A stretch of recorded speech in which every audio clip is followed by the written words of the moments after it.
আমার ছোট ভাই পালিয়ে একা বিবাহ করেছে, উভয় পরিবারে জানে না এবং যেখানে থাকে তার আশপাশে কেউও জানে না, শরীয়তের দৃষ্টিতে কেমন? বিয়েটা কি ভালো কাজ না খারাপ কাজ? তো পালাপালি তো মানুষ চুরি করলে করে, কি বলেন? পলাপলি করে মানুষ, লুকোচুরি করে, ভালো কাজে না খারাপ কাজে? বাপের বেটা যদি হয় তাহলে বিয়ে তো করতে হবে বুক ফুলে। এখানে চুরি করাকরি করবে কেন? চুরি করাকরি করে তো লক্ষণ ভালো না।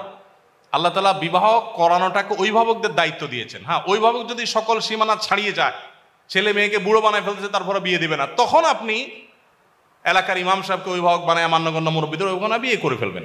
কিন্তু আপনার আজকাল পোলাপান এই যেমনে সেমনে যারে তারে ভাল লাগছে এই তারি নারি করতে করতে তার হাত ধরে চলে গেছে এবং এই পালাপালি করে, এগুলো উচিত না। এগুলো অবশ্যই শরিয়ার যে নীতিমালা তার খেলাফ। কিন্তু এভাবে বিয়ের অন্যান্য শর্তগুলো পাওয়া গেলে বিয়ে হতে পারে, বাট মেয়েদের ক্ষেত্রে অভিভাবকের সম্মতিকে অনেক ওলামা একরাম আবশ্যক বলেছেন, নাহলে বিয়েই হবে না।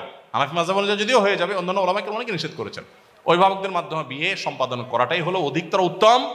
যত কষ্ট হোক সবর করা উচিত, তাদেরকে বোঝানো উচিত।